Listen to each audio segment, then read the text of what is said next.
आजकल कंसीविंग न होना, मिसकैरेज जैसे योग, संतान प्राप्ति में बाधा जैसे अनेक केसेज हमारे पास आए हैं। डॉक्टर्स लोग चेकअप करते हैं, उसमें सारे रिपोर्ट्स नॉर्मल रहते हैं, फिर भी 10 साल 12 साल से लोग इंतज़ार कर रहे हैं और संतान प्राप्ति नहीं हो पा रहे हैं। संतान प्राप्ति में बाधा होती है, किस कारण से होती है, उसका निदान क्या है, इन सारी समस्याओं के बारे में आज हम बात करेंगे। 10 साल 12 साल के बाद तक इंतज़ार करते हैं और कुछ ही महीनों के बाद संतान प्राप्ति का योग बन जाते हैं। देखेंगे कैसे होता है और किन समस्याओं से निजात पाकर ये सब किया जा सकता है। नमस्कार, मैं एस्ट्रोलॉजर अंशु, एस्ट्रो ज्योतिष अंशु में आप सभी का स्वागत करता हूँ।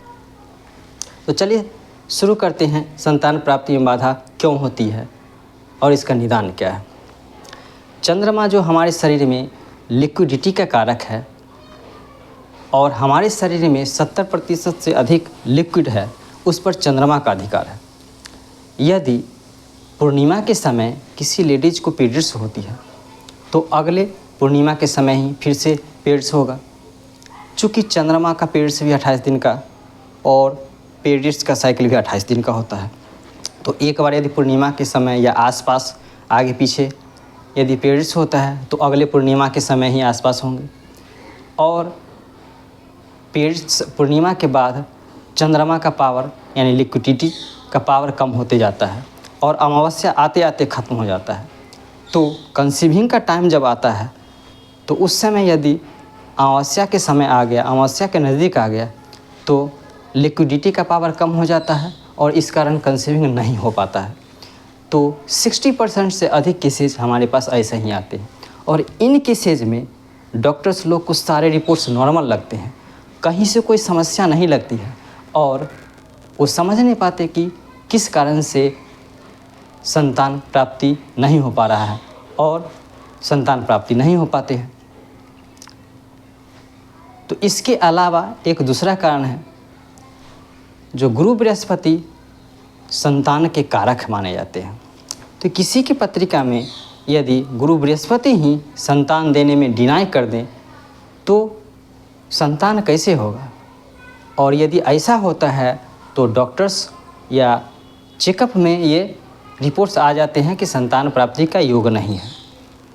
इसके साथ मैं वैदिक ज्ञान के बारे में, एस्ट्रोलॉजिकल ज्ञान के साथ ही ऊर्जाओं के बारे में बात करता हूँ।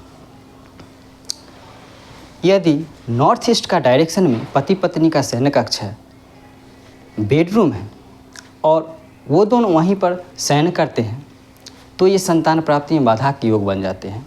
चूँकि नॉर्थ ईस्ट का डायरेक्शन मंदिर का स्थान होता है, देवलोक का स्थान होता है, गुरु बृहस्पति का स्थान होता है।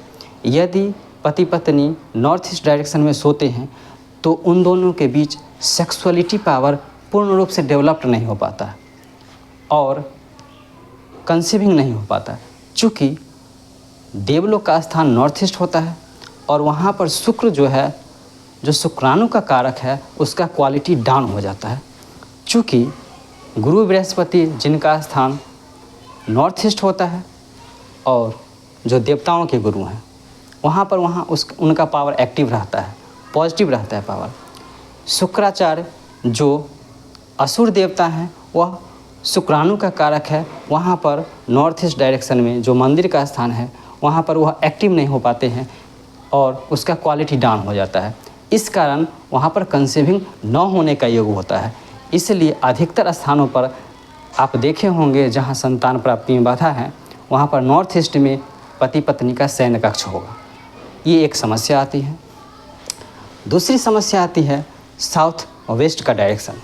साउथ वेस्ट का डायरेक्शन पितरों का स्थान होता है और यदि वहाँ पर टॉयलेट्स हो या सेप्टिक टैंक हो तो वह दूषित हो जाता है, पितरी दोष लगता है और इस कारण संतान प्राप्ति में बाधा होता है, कंसीविंग नहीं होता है और मिसकैरेज जैसे योग बन जाते हैं। ये सारी समस्याएं हैं। इन समस्याओं को जहाँ भी ऐसे हैं, जिन घरों में बच्चों की किलकारियाँ नहीं गूंज पाती हैं, वहाँ पर ये समस्याओं को आप देख सकते हैं। ध्यान से यदि देखें तो ये सब पता चल जाएगा। एक और डायरेक्शन है जिसके बारे में आपसे हम बात करते हैं, वो है साउथ ईस्ट का डायरेक्शन।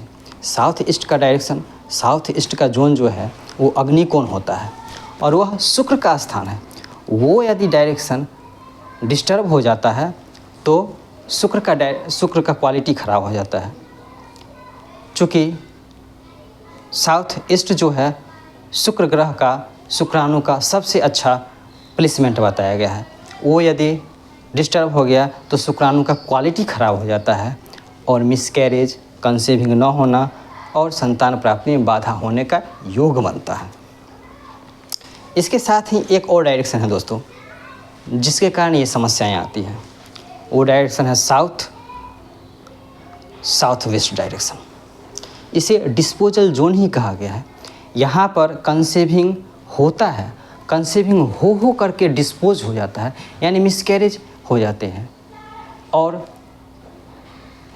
संतान प्राप्ति में बाधा हो जाते हैं।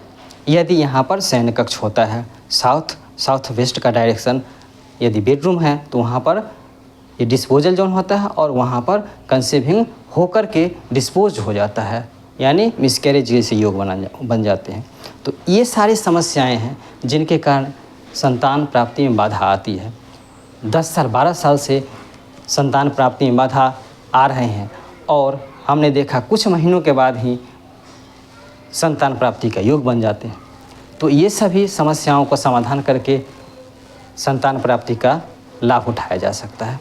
तो दोस्तों ये वीडियो आपको कैसा लगा, लाइक करें, शेयर करें और सब्सक्राइब करें। आप हमें इंस्टाग्राम हैंडल पर एस्ट्रोज्योतिष12 पर फॉलो कर सकते हैं। यूट्यूब चैनल पर एस्ट्रोज्योतिष अंशु पर फॉलो कर सकते हैं। इसके साथ ही यदि पत्रिका दिखाना चाहें या कोई राय लेना चाहें, उसके लिए चैनल पर नंबर दिया गया है, उससे आप हमें कांटेक्ट कर सकते हैं, लेकिन यह पेड कंसल्टेंसी होगा। तो धन्यवाद। राधे राधे।